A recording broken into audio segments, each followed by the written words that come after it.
Hello students, টিডব্লিউসি চ্যানেলে তোমাদের সকলকে স্বাগত। আমি চৈতন্য স্যার। পূর্বের মতো আজকেও একটা ভিডিও নিয়ে চলে এসেছি। আজকের ভিডিও যেটা করছি বা তোমাদের জন্য যেটা নিয়ে এসেছি সেটি হচ্ছে সমাসের একটি প্রকারভেদ, সেটি হচ্ছে তৎপুরুষ সমাস। আজকের আমাদের আলোচনার বিষয় হচ্ছে তৎপুরুষ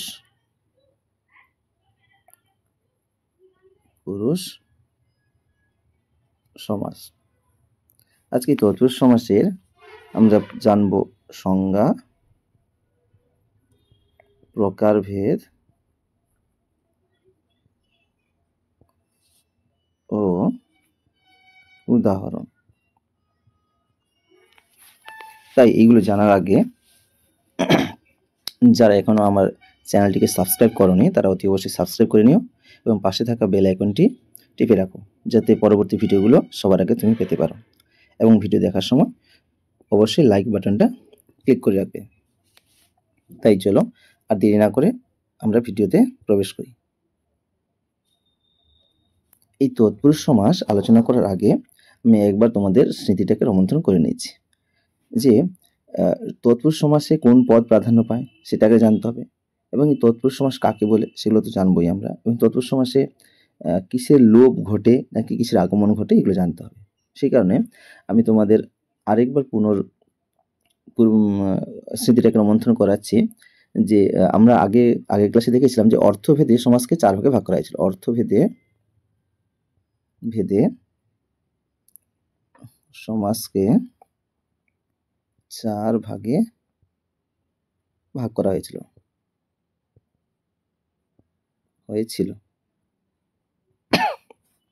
সেই 4টি ভাগ কি কি ছিল সেটা একটু জেনে নেব। প্রথমে আমরা বলেছিলাম যে পূর্বপদের অর্থ প্রাধান্য পাবে। পূর্বপদের অর্থ প্রাধান্য পাবে। এখানে সমাস কথার অর্থ হচ্ছে অর্থ প্রাধান্য। পূর্বপদের অর্থ কোন সমাস পেয়েছিল? পূর্বপদের অর্থ প্রাধান্য পেয়েছিল অব্যয়ীভাব সমাস। অব্যয়ীভাব সমাস। এরপরে আমরা জেনেছিলাম 2 নম্বর জেনেছিলাম যে পরপদের অর্থ প্রাধান্য পাবে। পরপদের অর্থ প্রাধান্য কোন কোন সমাস পেয়েছিল? 3টা সমাস পেয়েছিল। একটা হচ্ছে কর্মধারয়, 2 হচ্ছে তৎপুরুষ, আর 3 নম্বর হচ্ছে দ্বিগু। এই 3টে ছিল। এরপরে আজকের আমাদের যেটা আলোচনা হবে এই পরপদের প্রাধান্য পাবে, পরপদের অর্থ প্রাধান্য পাবে। পরপদের অর্থ যে সমাসে প্রাধান্য পায় সেই সমাসগুলো আজকে আলোচনা করব। তার মধ্যে একটা পার্ট হচ্ছে আজকে আমরা আলোচনা করব তৎপুরুষ সমাস। এই তৎপুরুষ সমাসটাকে আমরা আজকে আলোচনা করব। পরের ভিডিওতে আমরা কর্মধারয় দ্বিগু নিয়ে আলোচনা করব। এছাড়া আরেকটা কি ছিল, আরো দুটো কি ছিল? 3 নম্বরে বলেছিলাম যে উভয় পদ প্রাধান্য পাবে। উভয় পদ প্রাধান্য, উভয় পদের প্রাধান্য পাবে কোনটায়? এটা ছিল দ্বন্দ্ব সমাসে। দ্বন্দ্ব সমাসে উভয় পদে প্রাধান্য পাচ্ছে। আর 4 নম্বর ছিল যে তৃতীয় পদের প্রাধান্য। তৃতীয় পদের প্রাধান্য কোনটা ছিল? যে বহুব্রীহি সমাস। এই নিয়ে মোটামুটি বাংলা কারকের বাংলা সমাসের 6টি সমাস আলোচনা করেছিলাম, বলেছিলাম যে কোনটা কি হয়। আজকে তার একটা পর্ব যেটা হচ্ছে পরপদে অর্থ প্রাধান্য পাচ্ছে তৎপুরুষ সমাস, সেটা নিয়ে আমরা আলোচনা করব। আজকের আলোচনার বিষয় হচ্ছে তৎপুরুষ।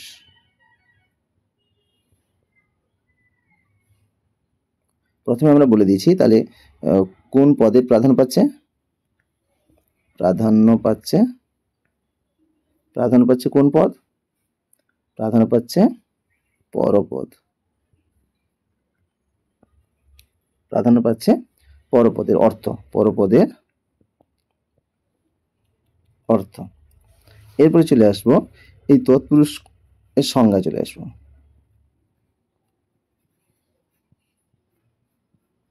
আমরা সংজ্ঞায় চলে আসবো। সংজ্ঞা কি বলবো? যে তৎপুরুষ কথার অর্থটাকে জানলে আমরা বুঝতে পেরে যাব। যে মোটামুটি বলা আছে যে সমাসে, যদি আমি সংজ্ঞা লিখি, সংজ্ঞা যদি লিখি, বলছি যে সমাসে পূর্বপদের বিভিন্ন কারকের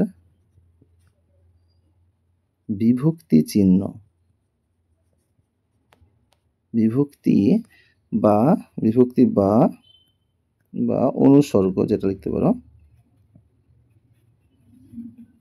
অনুসর্গের লোপ ঘটবে। কি ঘটবে? লোপ ঘটবে। তাকে আমরা লোপ ঘটবে এবং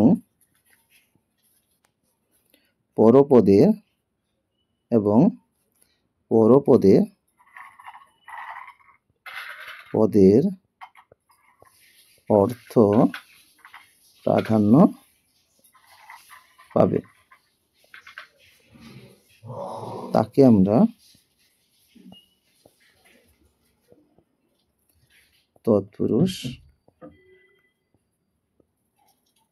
সমাস বলবো। তাহলে বুঝতে পারলে? তাহলে আরো একটু সহজ করে যদি বলি, তাহলে একটা উদাহরণ দিয়ে বোঝালে তোমরা আরো সহজ করে এটা বুঝতে পারবে। উদাহরণ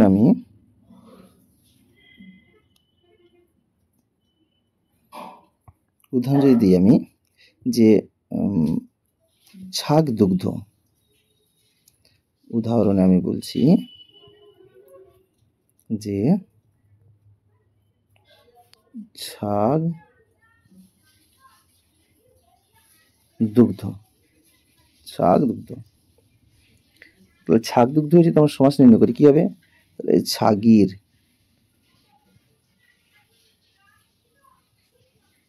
ছাগির দুগ্ধ, তাই তো ছাগ দুগ্ধ। তাহলে দেখো এখানে কি বলেছিল, যে পূর্ব পদে এখানে দুটো পদ রয়েছে, একটা হচ্ছে এখানে দুটো পদ রয়েছে, এটা হচ্ছে পূর্বপদ, এটা হচ্ছে পরপদ, আর এটা যেটা হচ্ছে সেটা সমাসবদ্ধ পদ। তাহলে পূর্ব এটা পর, এই দুটো পদের মধ্যে বলা হয়েছিল পূর্ব পদের যে বিভক্তি চিহ্ন রয়েছে কোনটা হচ্ছে, তাহলে এই র বা এর, এই র বা এর, এই রটা কি হয়েছে? লোপ ঘটবে, এর লোপ ঘটবে। লোপ ঘটেছে কোথায়? সমাসবদ্ধ সমাসবদ্ধ পদে লোপ হয়ে গেছে। তাই এটা কি হয়েছে? তৎপুরুষ সমাস। এটা কি ধরনের তৎপুরুষ হয়েছে, এটা আমরা তার পরবর্তী ইয়েতে আলোচনা করলে আমরা জানবো। এটা হচ্ছে সম্বন্ধ তৎপুরুষ, যেহেতু ছাগির বলেছে, র বা এর আছে, তাই এটা তৎপুরুষ, সম্বন্ধ তৎপুরুষ হয়েছে। এবার চলে আসি আমরা তৎপুরুষ সমাসের প্রকার ভিতরে চলে আসবো। প্রকার, পেনটা আজকেও ডিস্টার্ব করছে কেন? এরপর চলে আসবো আমরা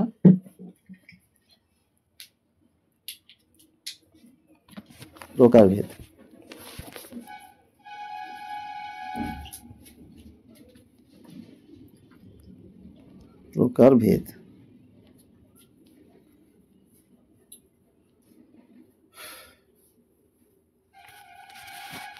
মোটামুটি আমরা তৎপুরুষ সমাসের প্রকারভেদকে প্রায় 10টি ভাগে আলোচনা করতে পারি।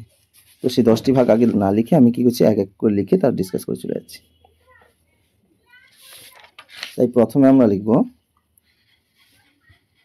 1 নম্বরে হচ্ছে কর্ম তৎপুরুষ। আমরা কারকে পড়েছিলাম, যে কর্মকারক পড়েছিলাম, সেই কর্মকারকেরই তৎপুরুষ এখানে চলে আসে। কর্ম তৎপুরুষ তাহলে কাকে বলছি, আগে সংজ্ঞাটা জেনে নিই, তারপর উদাহরণ আমরা জানবো। বলছে যে যদি তৎপুরুষ সমাসে তৎপুরুষ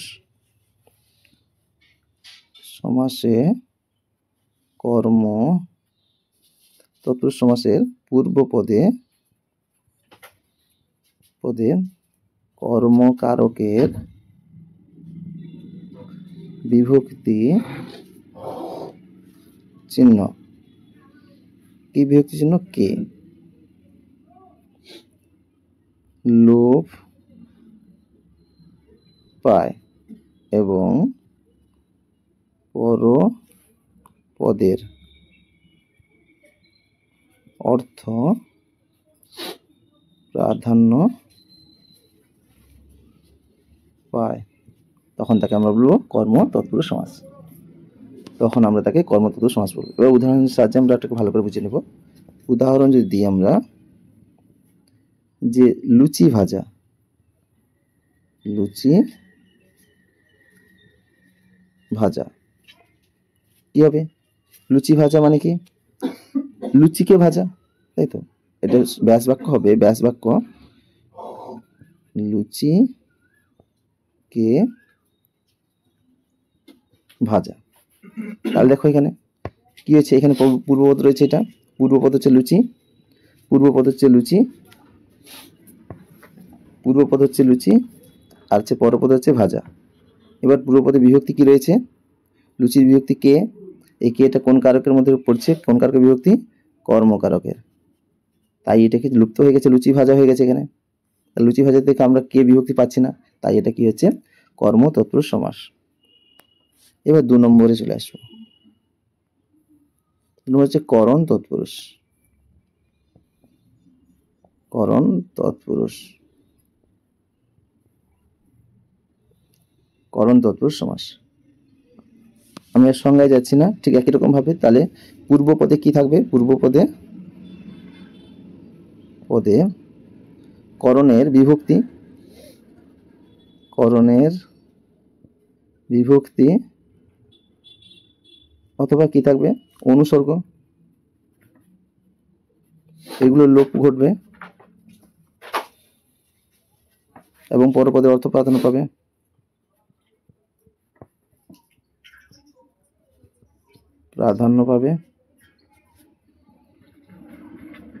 তাকে করণ তৎপুরুষ বলবো। উদাহরণ চলে আসি। যদি বলা হয় লাঠি পেটা, আমি বললাম লাঠি পেটা, ব্যাস বাক্য কি হবে? লাঠি দ্বারা পেটা, লাঠি দ্বারা পেটা বা পেটানো, লাঠি দ্বারা পেটা। এখানে দেখো এই দ্বারাটা কি? এখানে দ্বারাটা হচ্ছে, এই দ্বারাটাই হচ্ছে কি? এইটা হচ্ছে অনুসর্গ, এই অনুসর্গের লোপ ঘটেছে, এর লোপ ঘটেছে, তাই এটা কি হয়েছে? করণ তৎপুরুষ সমাস। এই 3 নম্বরে চলে আসি আমরা, নিমিত্ত তৎপুরুষ। নিমিত্ত তৎপুরুষ ঠিক একই রকম ভাবে পূর্বপদে নিমিত্ত কারকে যে সমাসটা ছিল, এই যে বিভক্তি ছিল, সেই বিভক্তিটা লোপ ঘটবে। আমরা জানি নিমিত্ত কারকের সমাস ছিল জন্য নিমিত্ত, এই সমস্ত শব্দগুলো থাকবে। এটা উদাহরণ সাহায্যে আমরা বুঝে নেব। যদি বলি আমি রান্নাঘর,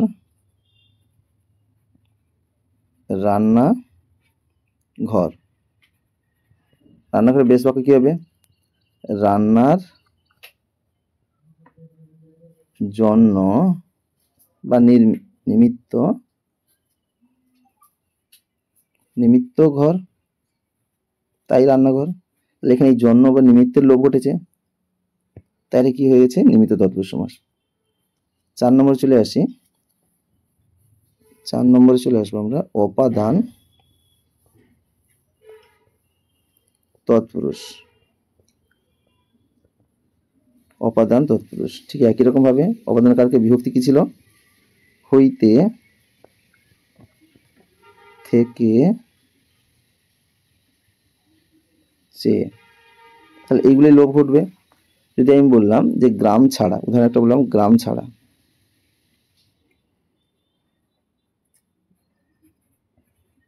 গ্রাম ছাড়া, তাহলে ব্যাস বাক্য কি হবে? গ্রাম হইতে ছাড়া। তাহলে এই হইতে হচ্ছে কি? এটা অনুসর্গ, এই অনুসর্গের লোপ ঘটেছে, তাই এটা কি হয়ে গেছে? অপাদান তৎপুরুষ সমাস। এরপরে আমরা চলে আসবো 5 নম্বরে, এরপরে আমরা চলে আসবো 5 নম্বরে সম্বন্ধ তৎপুরুষ। সম্বন্ধ তৎপুরুষ।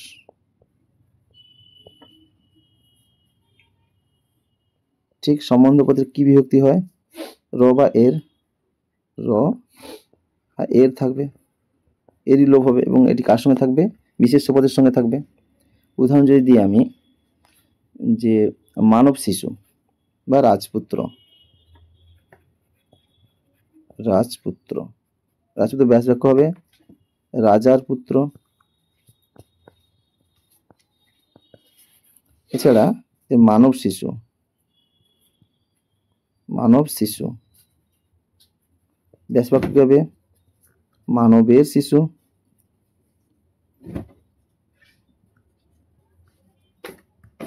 শিশু, তাহলে এই র বা এর এইগুলো কি হচ্ছে? লোপ ঘটছে, তাই এটা সম্বন্ধ তৎপুরুষ হয়েছে।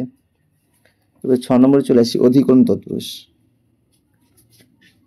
অধিকরণ তৎপুরুষ। অধিকরণ তৎপুরুষ। অধিকরণের বিভক্তি কি ছিল? অধিকরণ বিভক্তি হচ্ছে কোথায়। যদি আমরা ক্রিয়াকে প্রশ্ন করি কোথায়, এবার উদাহরণের সাহায্যে আমরা বুঝে নিই। উদাহরণটা দিলাম গঙ্গা স্নান। গঙ্গা স্নান ব্যাস বাক্য কি হবে?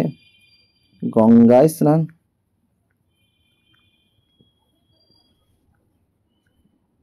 তাহলে প্রশ্ন যদি করে যে কোথায়? গঙ্গায়, এবং গঙ্গায় এর বিভক্তি কি রয়েছে? অন্তস্থ বিভক্তি রয়েছে। তাহলে অন্তস্থ বিভক্তির লোপ ঘটছে, তাই এটা কি হয়ে গেছে? এটি হয়ে গেছে অধিকরণ তৎপুরুষ সমাস। অথবা বলতে গৃহবাস, গৃহে বাস। আরেকটা উদাহরণ হতে পারে গৃহ বাস সমাসে গৃহে বাস। 7 নম্বরে চলে আসি।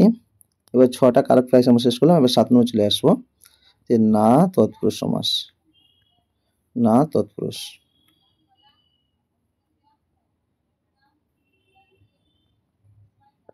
না তৎপুরুষ।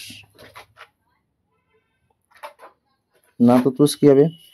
যে পূর্বপদে না বাচক শব্দ থাকবে, পূর্বপদে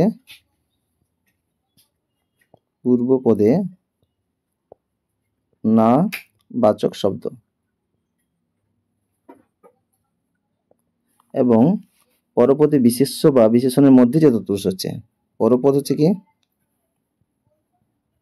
পরপদ হচ্ছে বিশেষ্য বা বিশেষণ, এর মধ্যে যদি সমাস হয় তাহলে আমরা না তৎপুরুষ বলবো। এবং কি হবে? 9টি নয় বা না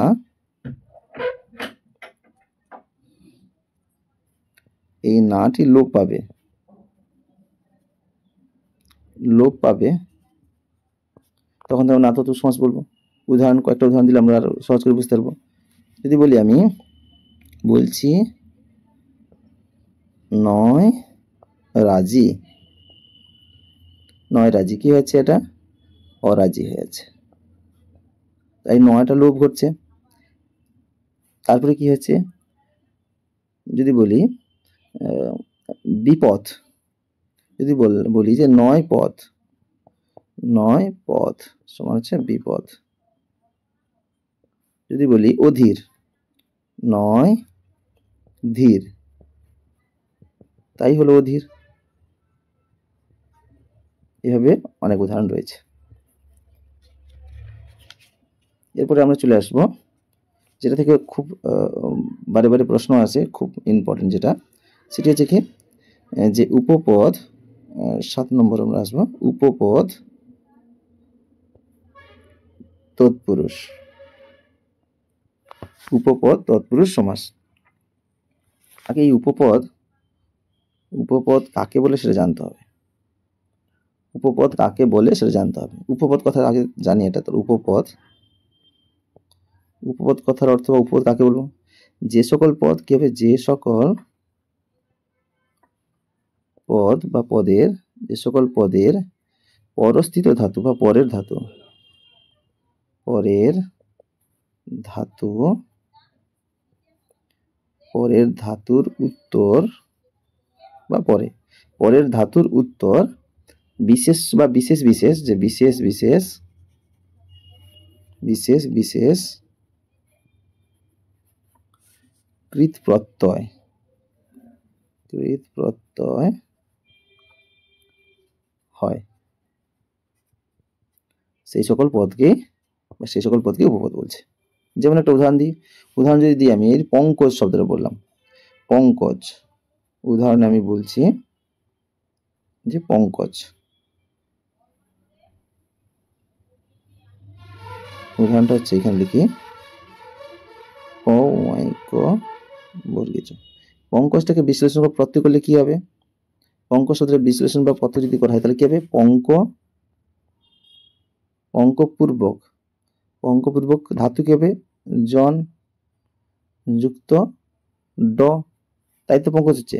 তাহলে এই যে জন হচ্ছে ধাতু, ধাতুর এটা ধাতু, এই ধাতুর পূর্বে যেটা বসছে সেটাই হচ্ছে উপপদ, এইটাই হচ্ছে উপপদ। ধাতুর উত্তর যেটা বসছে সেটা কি হচ্ছে? এই ডটা কি? ধাতুর উত্তর যেটা বসছে সেটা হচ্ছে কৃৎপ্রত্যয়।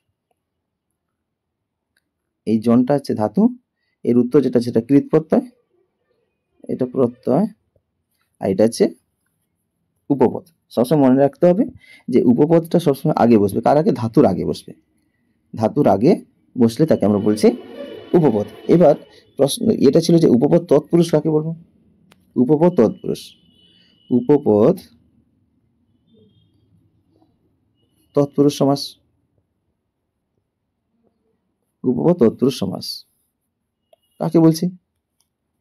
যে উপপদের সঙ্গে কৃৎ প্রত্যয়ের বা প্রত্যয়যুক্ত পদের যে তৎপুরুষ হচ্ছে সেটা হচ্ছে উপপদ তৎপুরুষ। উপপদের সঙ্গে, উপপদের সঙ্গে, উপপদের সঙ্গে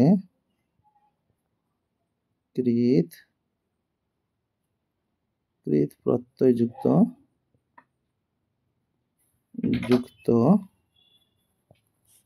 কৃৎ প্রত্যয় যুক্ত যে তৎপুরুষ হচ্ছে, যে তৎপুরুষ সমাস হয় তাকে উপপদ তৎপুরুষ বলে।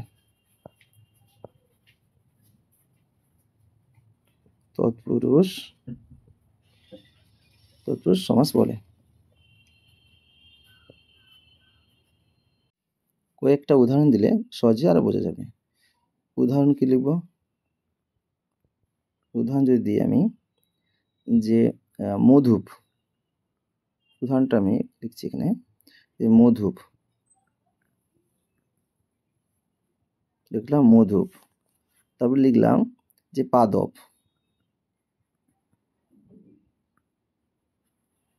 তারপর লিখলাম যে জাদুকর,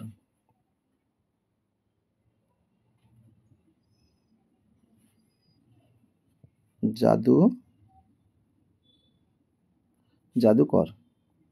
এগুলো বেশ বাক্য করলে কি হবে? মধু হচ্ছে, তাহলে মধু পান করে যে, মধু পান করে যে, মধু পান করে যে, তাকে মধু বলছে। পাদপ হচ্ছে, পাদপ কি হবে তাহলে? পা দিয়ে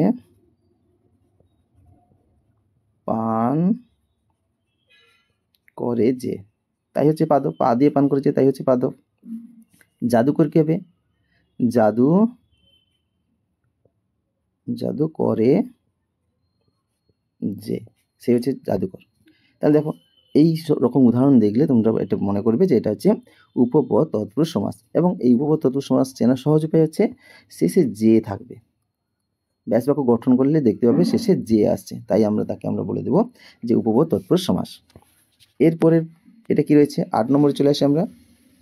8 নম্বরে চলে আসবো যে ব্যাপ্তি তৎপুরুষ, ব্যাপ্তি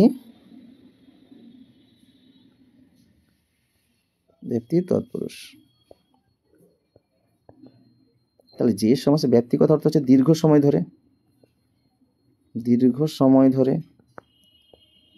সময় ধরে কোনো কাজ চললে তাকে আমরা ব্যাপ্তি বলছি, এবং এই রকম বোঝালেই সেটা আমরা ব্যাপ্তি তৎপুরুষ হিসাবে। যে উদাহরণ একটা দিই, উদাহরণ হচ্ছে যদি বলি জীবনানন্দ, জীবনানন্দ, তারপর বললাম চিরযৌবন,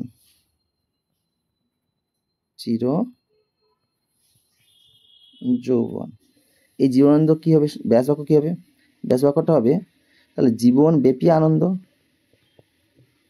জীবন ব্যাপী আনন্দ, তাই জীবনানন্দ। চিরযৌবন কি হবে, চিরকাল ব্যাপী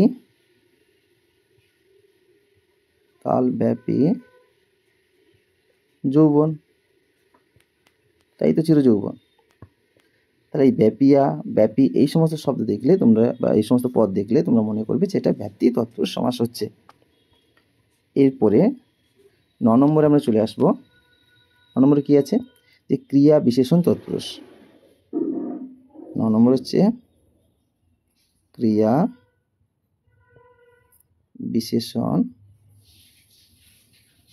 তৎপুরুষ। ক্রিয়া বিশেষণ তৎপুরুষ, পূর্বপদ ক্রিয়া বিশেষণের সঙ্গে পরপদের যে তৎপুরুষ হয় সেটা হচ্ছে ক্রিয়া বিশেষণ। পূর্বপদটা কি থাকবে, পূর্বপদ ক্রিয়া বিশেষণ,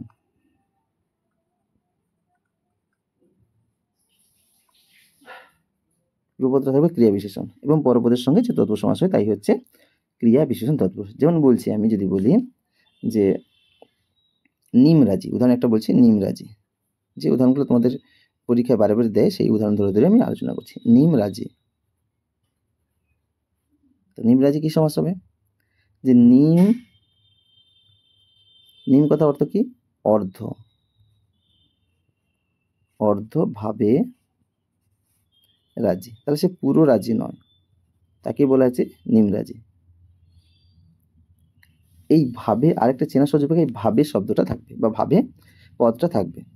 ভাবে পদের উল্লেখ থাকলে তোমরা সেটা ক্রিয়া বিশেষণ তৎপুরুষ সমাস বুঝতে পারবে বা ধরতে পারবে।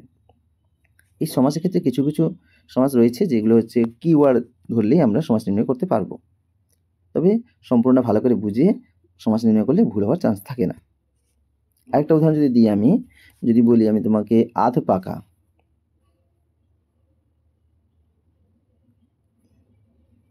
পেনটা আজকে এত ডিস্টার্ব করছে কেন,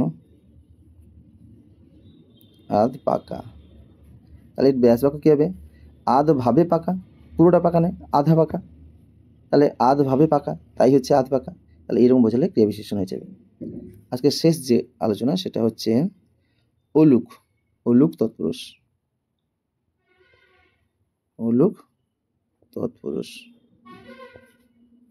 অলুক কথার অর্থ কি, যেখানে লোভ হচ্ছে না। কিসে লোভ হচ্ছে না, অলুক হচ্ছে লোভ হবে না, লোভ হয় না। কিসে লোভ হয় না, বিভক্তি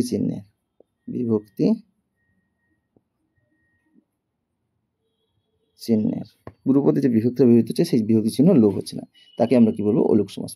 যেমন বলছি, যদি বলে রোদে পোড়া, উদাহরণ দিলাম, যে উদাহরণ বললাম রোদে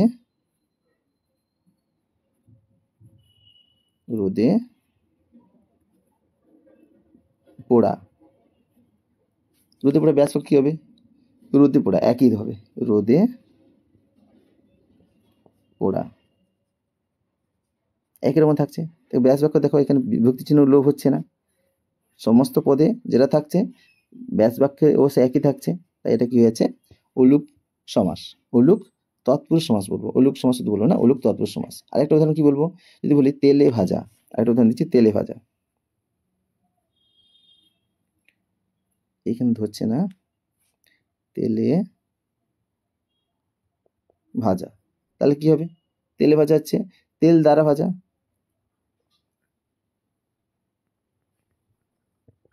ভাজা, দেখো এখানে দ্বারা বিভক্তিটা কিন্তু হয়ে যাচ্ছে, দ্বারা অনুসরণ লোভ হচ্ছে, কিন্তু এই যে একার এখানে চলে আসছে, তেলে ভাজা একা চলে আসছে, সে একারে থাকার ফলে এটা কি হচ্ছে, অলুক তৎপুরুষ সমাস।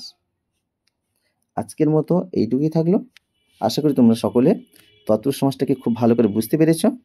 যদি কারোর এখনও অসুবিধা থাকে তাহলে কোন জায়গায় অসুবিধা রয়েছে সেটা কমেন্ট করে জানিও। এবং আশা করি ভিডিওটা যদি তোমরা ১ বার ২ বার ভালো করে মন দিয়ে দেখো তাহলে তোমাদের তৎপুরুষ সমাস সম্পর্কে কোনো ভ্রান্ত ধারণা বা ভীতি থাকবে না, সবই কেটে যাবে। দেখা হচ্ছে পরের ভিডিওতে। আবারও বলছি, যদি আমার এই চ্যানেলটাকে কেউ সাবস্ক্রাইব না করে থাকো তাহলে অতি অবশ্যই সাবস্ক্রাইব করে নিও এবং বন্ধুদের মধ্যে এটা ছড়িয়ে দাও এবং পাশে থাকা বেল আইকনটি টিপে রাখবে এবং ভিডিও দেখতে দেখতে একটা লাইক করে যাবে যদি ভালো লেগে থাকে। টাটা।